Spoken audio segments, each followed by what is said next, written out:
Hey everybody, well today I've decided after work I'm going to profile my recent car purchase. So if you watch my videos you may recall, and those dang cicadas are getting loud, you may recall that I made a video a while back saying goodbye to my 96 Dodge Neon. And so the Neon's gone and this is my new car, or newer car anyway. So anyway, in reference to the first video, I have it brought to my attention by one of my subscribers. This is a shout out to Who Said Tyler, who brought it to my attention that I basically had a verbal brain fart on describing what this was on my first video before I ever picked it up. I called it a Dodge Cobalt. Of course, there's no such thing as a Dodge Cobalt.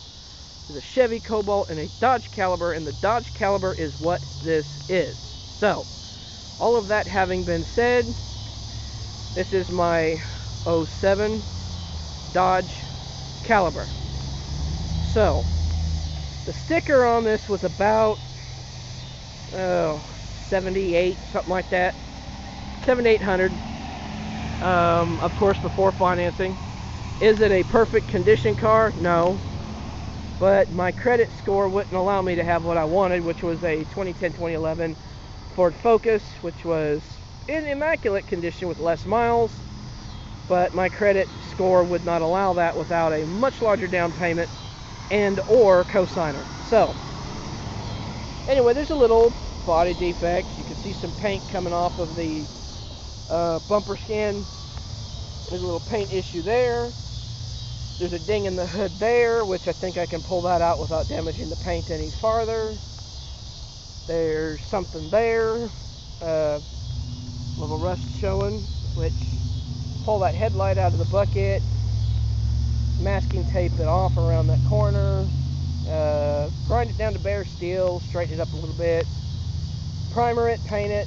I can get the color code from the VIN number. This is all assuming that I plan on keeping the car indefinitely and just paying it off. I'm not entirely sure that I'm going to do that for reasons that may become apparent in the next video. Don't get me wrong, I do like the car. It drives really nice. And this is another issue of living right on the highway. Drive up on my grass there. Glad I moved that van back. Sheesh. Good Lord. Okay. So, anyway, as I said, don't get me wrong, I do like the car. It drives nice, good mileage, comfortable on the inside, good air conditioning, nice features. It tracks straight, but it's not what I really wanted. Okay, so anyway, continuing on. Color, black, not my first choice. Don't get me wrong, black looks good. Kit on Knight Rider was black and he looked fantastic. This is an 07 Caliber. This is the predecessor, or the one that came after the Dodge Neon. It's like a crossover vehicle. Not quite a station wagon, not quite an SUV, something kind of in between. So, whatever. Black, not exactly what I wanted. It's impossible to keep clean. Okay, so maybe wondering why I've got a t-shirt there and it's a couple of old rags from, or gloves from work there. Well, I don't exactly have permission from the used car lot to use their name, and I don't want to cause any what do you call it, trademark problems, or you know, the things that YouTube could be stickler about. So I'm not using their name. Got the license plate covered, got their name logo by the tail light covered. Looks stupid in the video, but hey, gotta do what you gotta do, right? Okay, so kind of done our little walk around. You know, for the most part, it's straight and clean. So let's take a look at the inside. Gotta have that key fob. Gotta love that. Wish I can get a second one. Second one is expensive. Go to the dealer. It's like $120 before programming. Okay. Interior. You know, pretty spacious, pretty roomy. I am a big guy, so, you know, I don't have an extraordinary amount of space between center console and door, but I'm comfortable. Mileage, as it sits, 123,104. So, you know, kind of iffy on the mileage. You know, it's just a basic run-of-the-mill car. And there are mosquitoes in my car. How do you like that? Dang it. Okay, cruise control, pretty simple. Push the button to turn it on, push down to set, decelerate, accelerate, and cancel, and then turn it off. Pretty simple. Factory stereo, CD player, AM, FM, da-da-da-da-da-da-da. Climate control, obviously. Hazard is in the funny spot, but whatever. Hazards. Funny looking gear shift. That actually took me a little while to not reach down here, but it's nice. One feature that this car does have, which I didn't even realize it really when I bought it. Oh, let's not do that. Okay. Top hatch. Storage. Glove box down here. This is actually a refrigerated section. You run the air conditioner and you pull this little guy, and you're not gonna, I don't know if I can see it, probably not, but I think that is on, cold air, and forward. Let's see, on, off.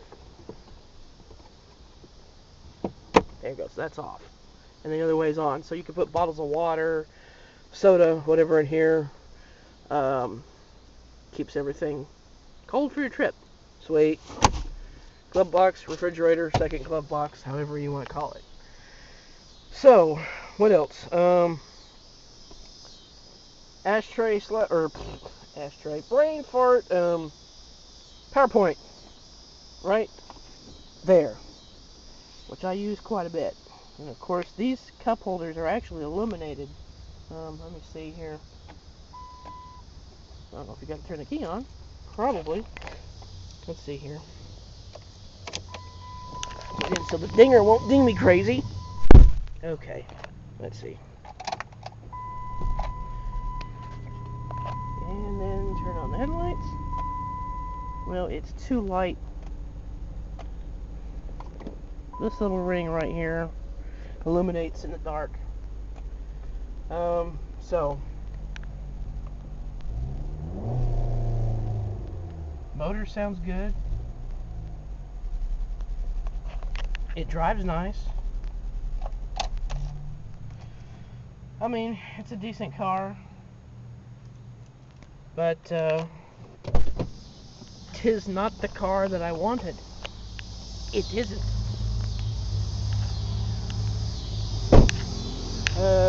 See here.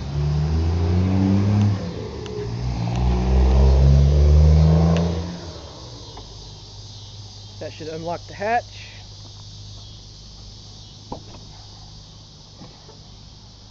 And cargo space.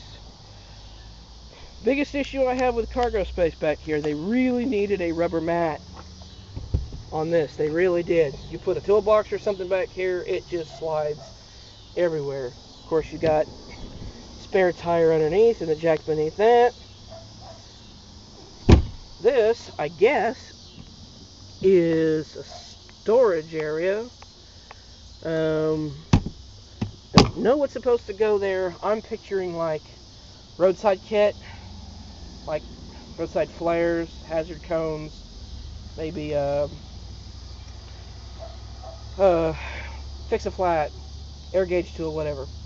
Of course, the back seat pull forward for additional cargo space.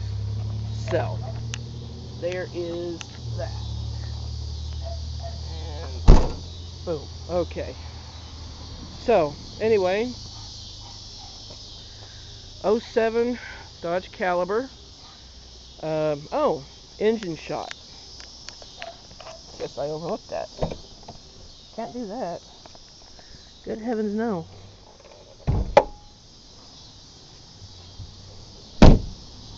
Can't forget to look at the motor. That's kind of an important thing. And of course, it's one of those things where the... Oh. Well, we'll pause this until we get the hood up. Okay, so there's the engine. And that is a Variable valve timing engine. For anybody who doesn't know what a variable valve timing engine is basically a feature where the camshafts for the intake and exhaust can be advanced or retarded as the engine RPMs change. Apparently that's a new technology, and that's where all the cars are moving to these days. So anyway, that's what we got under the hood. Alright folks, well, seeing as how the train's coming in, we're going to end this video here. There's my new car. And if anybody has any experience with these cars, knows anything about them, technical service bulletins, recalls, whatever, feel free to comment on the bottom of the screen. And as always, thanks for watching, and comments are very welcome. Peace out.